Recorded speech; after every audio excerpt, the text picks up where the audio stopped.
German metal a little bit there. I got a little German metal in me. Dragon Ball Super dope. Hey, it's Kyle and Vaping like Norm. Blah, blah, blah, blah. Super dope, yeah. Listen to us. Dragon Ball Super dope. Apple Podcast, Stitcher, Spotify. Make sure you rate, subscribe. I'd get down with Apple Piecast. Dude, if Apple Podcast was an app that... If that was a real app and like somehow it equated out to... I'm not sure of like the logistics of it. I'd download an apple pie right now. No, if I could like get a pie at the end of that fucking piece. The end of that piece. You know what I'm saying? Piece of pie. Dude, I bet Apple would make some bomb pies. They'd probably perfect the sciences. They have all of the resources, right, to effectively make the world's greatest pie. iPie. Ooh. Ooh. Apple, please, God, make a pie. Make an apple pie. Apple, please, yes, make an apple pie. Welcome in, Dragon Ball Super Dope. Super Dub episode. What episode are we on today? 61. Episode 61. Moving along. Moving right along. Zamasu's Ambition. Dreadful Tale of the Zero Mortals Plan. Terrible name. Not a bad episode. Yeah, man. And I kind of kept with what we've been doing the last couple of weeks as Mike got a job. So Word. Mike's been busy. Fucking digging ditches all day. What are you digging ditches for, though? You know, fucking burying motherfuckers. Yeah, like if you didn't have such a physically demanding job. You gotta fucking need footings for your basketball nets. You need footings for your fucking tennis nets. Don't tell them what you really do. Let them think that you bury dead bodies, dude. What the fuck is wrong with you? You gotta keep the mystique alive. Well, you can edit that. It's all about editing. No, man. Not now. Good editing. Good editing. That used to be my strength. Now you're just like, yeah, it's good enough. Yeah, now I just talk to myself for 45 minutes and I'm like, meh, it's almost a podcast. Almost. So you haven't been around. I've been doing a couple solo episodes, so it'll be fun to have somebody to rip on these fucking dubs tonight with. Although the last 2 weeks have been really good. And this week as well, not a bad script translation. Again, I'm watching these subs again on a website that I'm not gonna fucking endorse because the dude who did the subs for episode 61 that I watched before the dubs at 10:30 tonight, the opening of his dub says presented by Batman. That's your fucking sub name, dude. Batman. Yeah, not very original. Not only that, but dude, I imagine Batman speaks better fucking Japanese than you do because there's some weak ass translations in there, some sloppy things. So that being said, I'm watching it more or less just to kind of refresh my mind on what the story was when I watched it when it first aired, you know, a year and a half ago, whatever it was, almost 2 years ago, I think. So, with that being said, episode 61 today picks up off of where last week gives us. So they just go back to the past. They find out that Beerus having Hakkai'd Zamasu in that previous timeline does not alter the future. So they go back and they find that out. They find out this isn't, you know, just like a copy or a fake copy of Goku's body. This is Goku's actual body inhabited by me, Zamasu. And that was the cliffhanger they left us with at the end of last week. Word. So it's kind of... I think they did a good job when this reveal originally came out, and I think they did a good job leading up to it in the dubs. The suspense is there. Unless you've already watched it, I think as a dub-only audience, I think that was a pretty cool reveal. But the question obviously remains. It's like, if you're not a copy, or Zamasu is you in Goku's old body, then who the fuck is in Zamasu's body? And that's what it revealed through the masterful voice acting of British Sean Schemmel and James Marsters, who's not sure if he's British or not. They decide to explain, no, man, I'm the Zamasu of this present timeline. This is the Zamasu of the past timeline. This is the Zamasu that Goku defeated in combat and set off a tremendous amount of chain, a tremendous chain reaction of events that led to him going crazy and being like, yo, I'm going to wish for this motherfucker's body. Ultimate War Machine. War Machine, by the way. Rhodey, glad to see you walking again. Infinity War was fucking dope, dude. I'm not going to talk about Infinity War. I already just did. But I don't care. I'm not going to give you any more spoilers outside of the fact that it was, dare I say, super dope. It was fucking good. All right, so that's all I've been able to think about. I was up till like 2 o'clock in the morning last night reading shit about Infinity War, man. So that's when it was revealed that, the Zamasu of the past travels forward into the future. So this is where the storyline gets a little convoluted in terms of this arc because, at least for me, right? So Beerus goes on this whole thing about a god is altering the timeline by erasing another god. These ramifications will be permanent. Obviously, the question there is not, this was not the case during the Trunks arc. When Trunks went back to his future, it was still a shit show and he had to defeat the androids. He basically made an alternate version of the past where things are cool, Goku lives, they continue to live. Now, the problem here is Beerus insists it's going to change, right? It shouldn't, just based on that simple fact alone. But even if you're willing to overlook it and be like, oh, all right, well, gods are changing the timeline here, it has to have some sense of permanence or long-term repercussions. Nope, plot armor. No, for real. And it's fucking, like, why the hell did I watch the last episode then? It was cool, but, like, ultimately factors in nothing. To be honest, the first half of this episode, it felt like a repeat of the first time they fought Black and Zamasu. Except now we know who everybody is and exactly why they're fighting. And then it got badass. Well, it went way darker, and Goku was... This episode probably is one of the darkest episodes of Super. No doubt. Strictly for the fact of the Goku reveal, the second half of the episode, but they do take their time getting to it, because for some reason I thought that the Goku Chi-Chi Goten scene was in last week's episode that I watched, and I'm waiting for it. Never comes. I'm like, what the fuck, man? I just have a terrible memory, obviously. That's how it is for me. Blurs together. Yeah, man, it's just one big shit show all at once. But he basically goes on to kind of refute the whole thing that Beerus and Whis set into motion there by reversing the timeline. He's like, in my reality, nobody stopped me. I killed Zawasu. I took the time ring. That's when I went forward in the future to talk to a future Zamasu, because the only motherfucker worthy of helping me, or the only person capable of my level of hatred for the mortals, for the human race, is me. I'm my own best friend. So he takes the time ring from Zamasu. Yeah, that hug was weird, bro. Zamasu takes it from Gawasu, goes forward in time, murders Gawasu. Zamasu walks in and he's like, oh shit, Zamasu. Fuck, dude. These names are too GD similar. Oh shit, Gawasu, you dead. Oh no, Master Gawasu. Ah! And then he runs over, and Black's standing over his dead fucking body like you're welcome. Yeah, you wanted to do this, right? Isn't this what you were about? I know you were thinking about it in your heart of hearts. You know who I am? I'm me. You know what I'm about? Trying to fucking exterminate all the mortals. And hugging myself. And that was the weirdest goddamn thing to me about this episode. Like, Zamasu and Black to an extent, but Zamasu especially, because he's just so royal and flamboyant and so long-winded with how he talks and presents himself. This hug today makes me think, all those other adjectives I just used, accurate, but gotta add in another one. Zamasu's kind of gay, man. He's totally kind of gay for himself. Exactly. He's gay totally for himself. Dutch rudder in himself. The double homosexual narcissism. Like, the dude, he's the kind of dude who would just stand in the mirror and jerk himself off to himself. He's that guy at the gym that likes to just stand in the front of the mirror and watch himself lift weights. But he needed someone who understood completely. And they basically hug.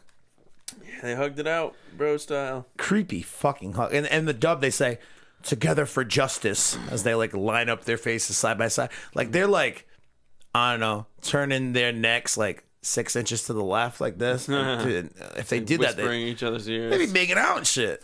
Like, fuck off. Good. Together for justice. Together for... How together? The Dutch rudder. For real. But they go ahead and they make their wish. So the wishes being, the wishes being that Zamasu's going to be, immortal at this point in time. So they don't have to wait. Goku Black or past Zamasu. At certain points, they refer to both of them as Zamasu at the same time during these dubs. As where the subs, they continue to refer to him as Black and Zamasu. And there's some different character identification between the two, which I find a little bit easier to follow. Them calling each other Zamasu throughout this entire thing. I'm like, which Zamasu are we talking about? Old Zamasu, new Zamasu, Goku Zamasu, Green Zamasu, which Zamasu?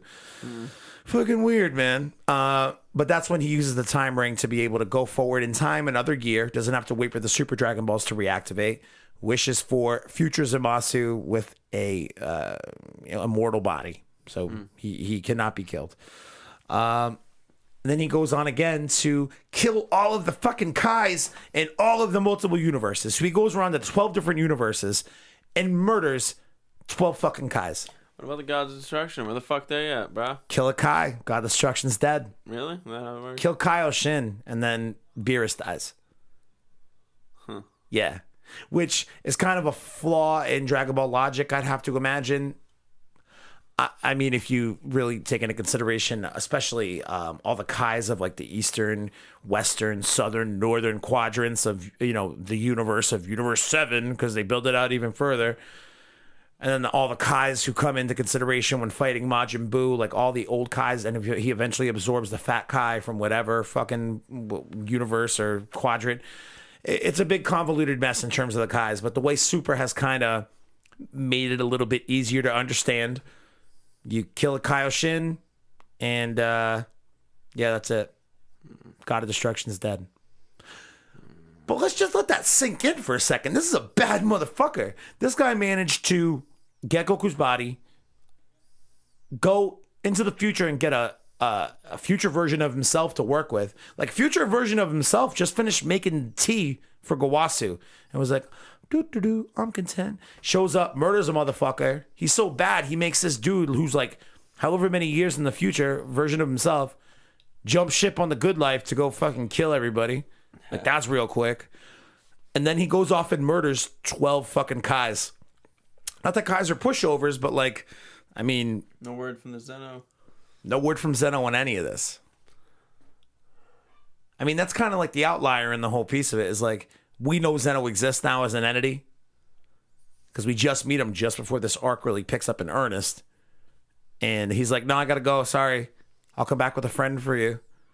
But they never really talk about Zeno within this arc itself until, how it ends. But they do the creepy fuck thing, and, they make these wishes with the Super Dragon Balls. After their wishes are all made, they go on to destroy the Super Dragon Balls, so that way this could never be undone. Douchebags. Fucking dickheads, dude. But gotta give it to them. I'm pretty sure they are like the only villains in Dragon Ball history to actually pull off their plan. No shit, huh?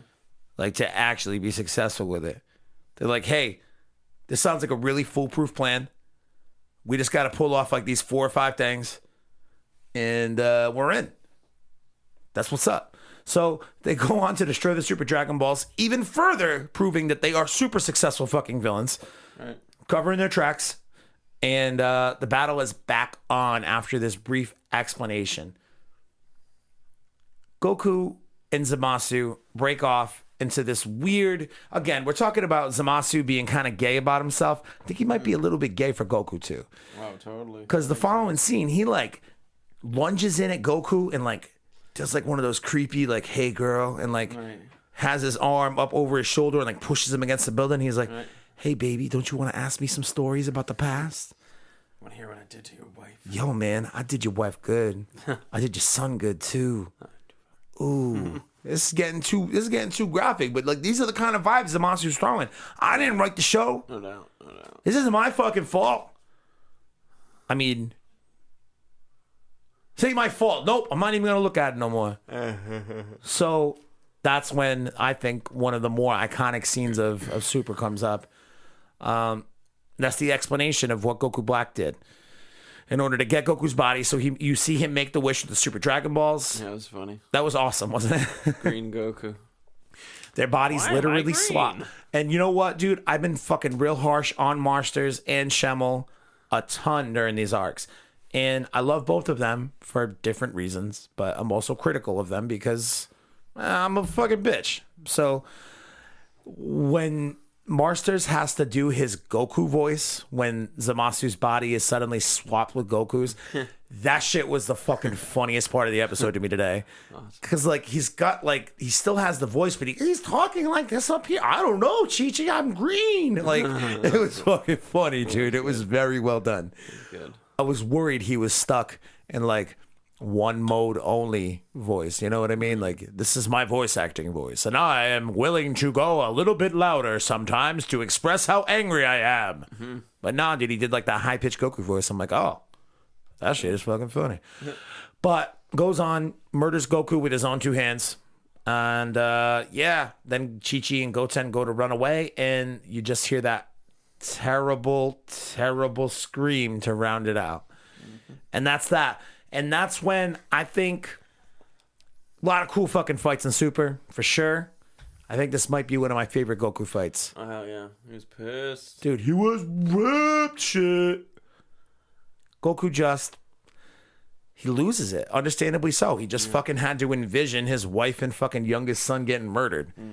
So, I'm a sub snob. I prefer the subs on this one because the Schemmel thing was a little... He sounded like he was so angry that he was laughing a little bit. His voice broke a couple times. It cracked like a motherfucker. You could tell like there were some tears in there, but it was just really... I don't know. I could see him trying to express his anger through that. The whole lead up to it was a little rough, but like the eventual scream he lets out at the end when he fucking powers up, that shit was powerful. Right. So great fucking scream, Sean.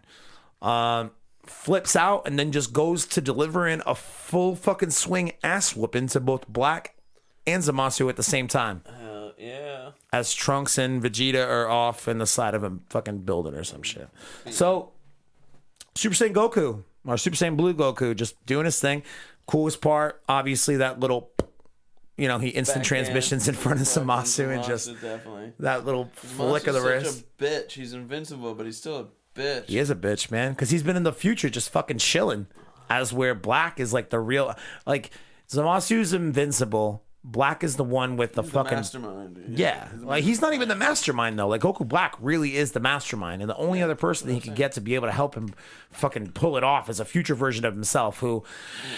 In comparison to some of these other fighters, isn't nearly as strong, but is invincible. Like, you see this dude get stabbed left and right and fucking beat the shit out of... Even when Goku goes ham on him today, like, he hits him with a bunch of blasts. He's like, this is what I think of your invincibility. Fuck you. I know that you're not going to die, but you know that you're going to feel all this fucking pain because I'm a way stronger fucking fighter than you are. You up until a couple weeks ago, you're just making tea like old bitch. So, fuck off. So, while Goku does... deliver quite an ass whooping, and off the bat on this scene. Eventually, it does end with Goku Black, getting beat into the side of a building and eventually being able to push Goku off of him. And he whips out that fucking kinetic blade, that spirit blade, whatever you want to call it. Pulls that dope ass move that you see the cutscene from in Fighters a billion times with any goddamn. And then just fucking pins explode. Oh yeah, like the Needler gun from Halo. Oh man. Needlers, rest in peace. Dual wielding fucking Needlers. Yeah. That's where it was at. Halo 2, baby. That was the best fucking game. Shit, bro. Carlton, download Halo 2 on your PS4. Do it. He's not gonna do it. No. Fucking butthole. So Goku gets the Needler gun blown the fuck up. Trunks steps up. I'm about to fuck your day up, Black.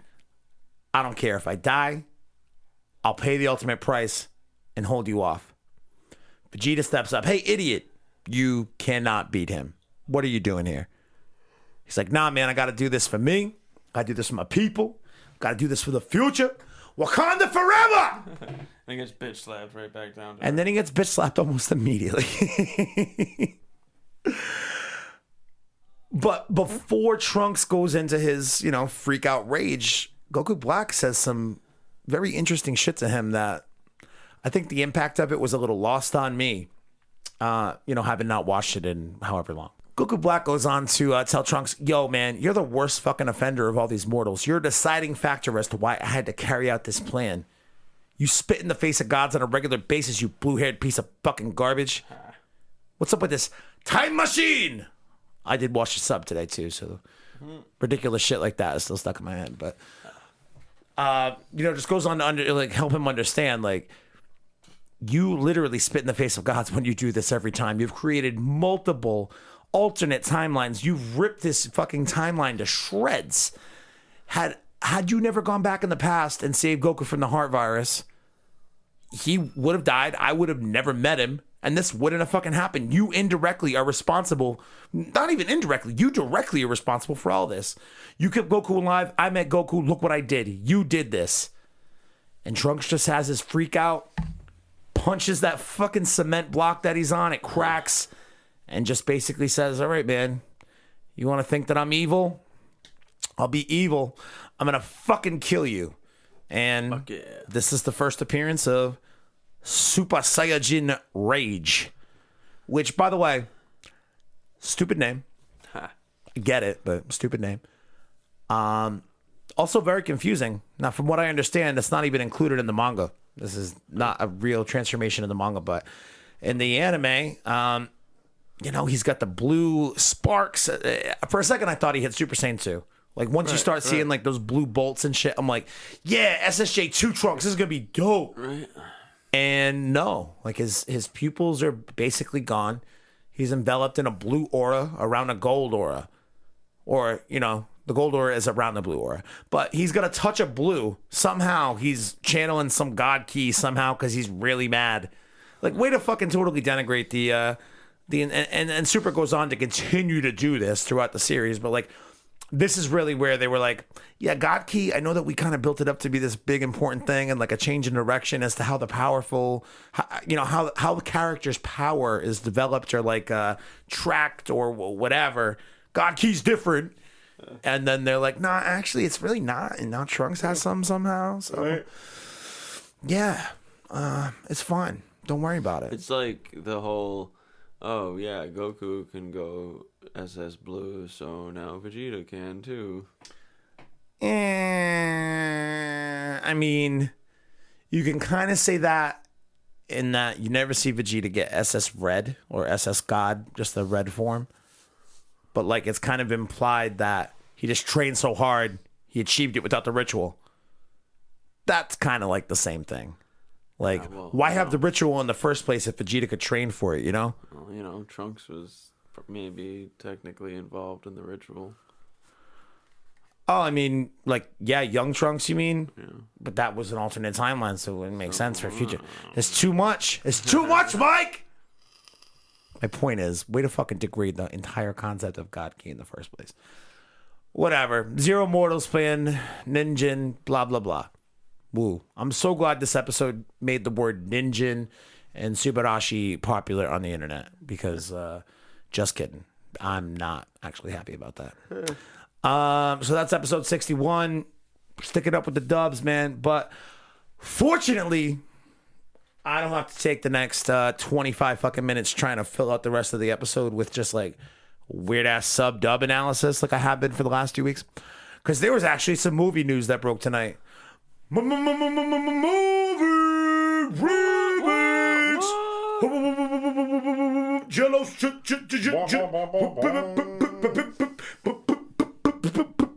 Dragon Ball Super movie news. So Todd Blankenship a couple of hours ago tweeted out a link from the official Dragon Ball movie Twitter. So that's DB_Super 2015. That's the Twitter account that they made for the Fukkatsu no F movie back in 2015. And it has since been reactivated or, taken over again to be able to communicate new news about the movie coming out. So if you want to go follow that, obviously they tweet all in Japanese, but Herms is kind enough to be able to tweet out this link today. So there was a link tweeted out from this account where it features a link to the Dragon Ball Super movie website, and it's got an interview with the Dragon Room chief, Akio Ioku. I don't know.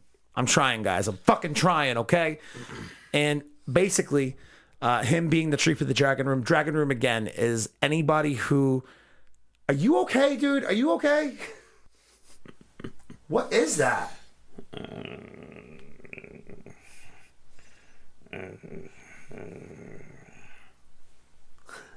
Are you nodding out? What are you doing? I got this. All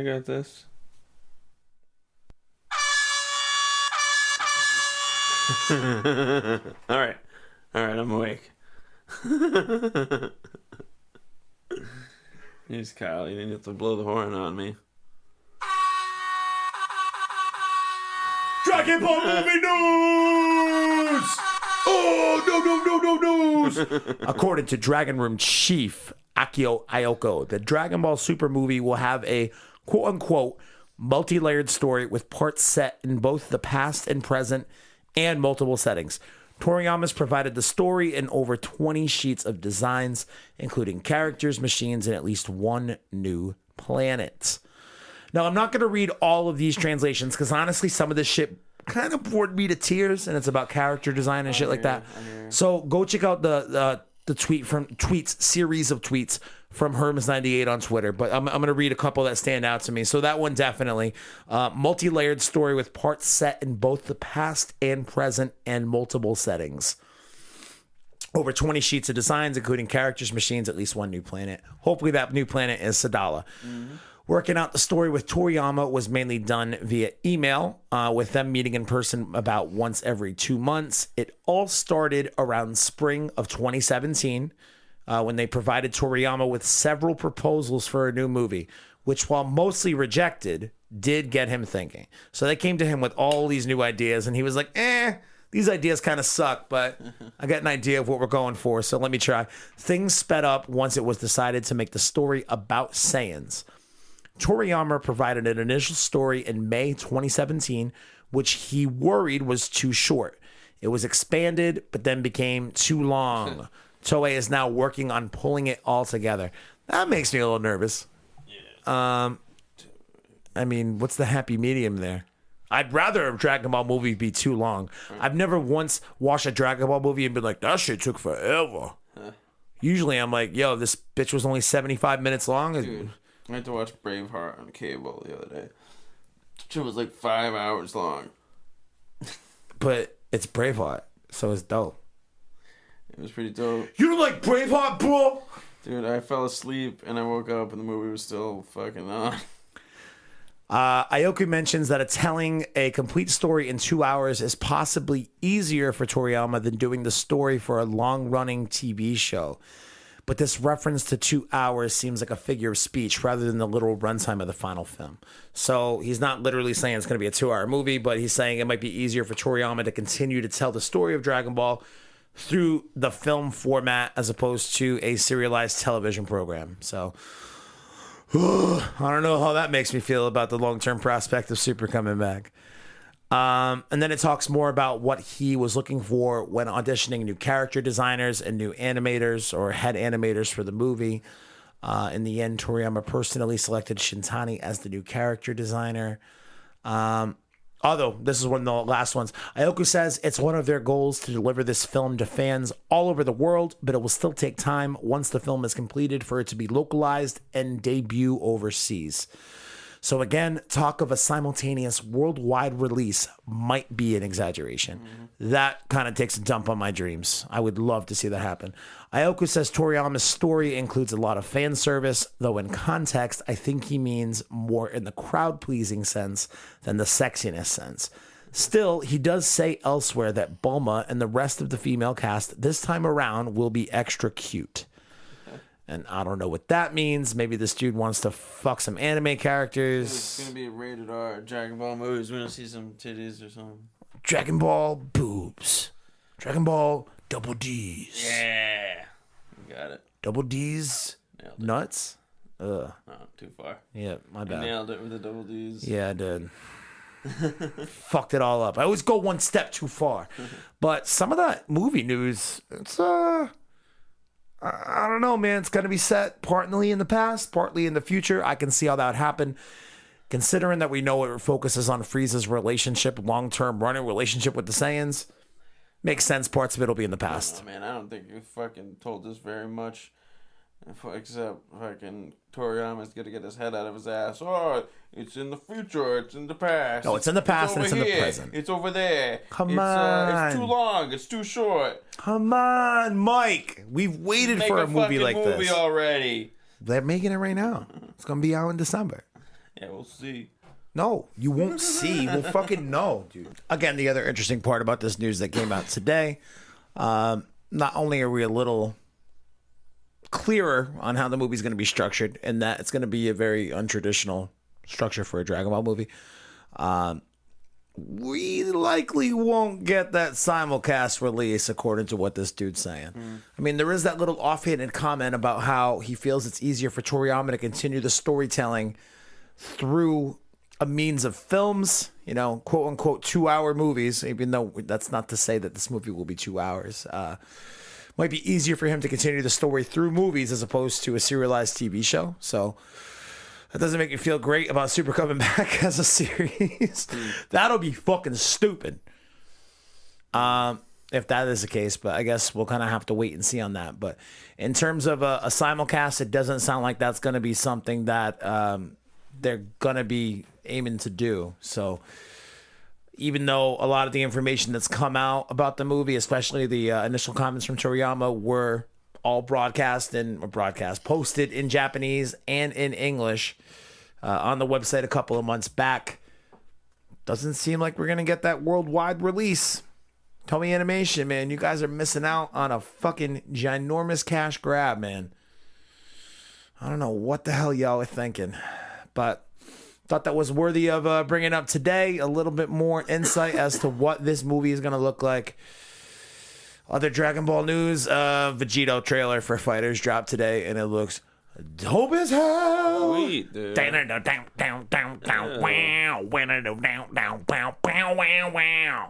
then the Fusamasu trailer came out a few days back, and I don't really like Fusamasu, so if they'd given me like a Fusamasu that was like half corrupted with Goku Black's dead fucking body somewhere in there, turning him all purple and shit, looking like fucking Kaneda and Akira, I'd be into that. But nope, just straight up, I'm a god, heavenly heavenly light crucifix up above my head. He's the only character who's gonna have a set of moves with the ability to fly in the game. So he'll be able to float and fucking stay stationary in the air and move back and hit his blast. So I like cheating. It's gonna be a different mechanic to take into consideration in gameplay for sure. By the way, all you kids who watch fighters videos on YouTube on how to nail perfect combos, fuck you and I hate you. Go fuck yourself. Go fuck yourself, get a life. You literally suck the fun out of everything, you stupid pieces of do nothing shit. I almost said trash, but then I went with shit. How about trash now? You're worse than fucking rage quitters. Oh, man. Although rage quitters are pretty bad. I had somebody rage quit halfway through a match the other day. He's like my first out most of the time. And I just wrecked this dude's Future Trunks. Ripped into his Goku Black, hadn't landed a single goddamn hit on me. Nice. Can't land a hit on hit. And he rage quit right away. So rage quitters, you are the worst kind of fucking people, but close second, and really, really close second. Those fucking combo YouTube kids, man. Fuck those chumps. Kill yourself. Like, just kill yourself. Arc systems, get those patches out. We got to kill some of these fucking OP characters and kill some of these infinite combo loops because these fucking nerds are literally making it a game that is not fun to play. It makes me say, I want to play Xenoverse 3 or even go back and play Xenoverse 2 some more. That's the fucking plague that Fighters is going to have to, deal with over the next however long because... damn, these kids ruin everything. Whatever. That's it for Super Dope this week. Mike Norm has to go fix rich people houses on a rich people island or something for a week. So he's going to catch some pheasants and dig some tennis courts and bang some rich ladies. And No, honey, I'm gonna get us Oprah rich. Oprah rich is something we should all aspire to be. Da-da-da-da-da-da-da-da-da.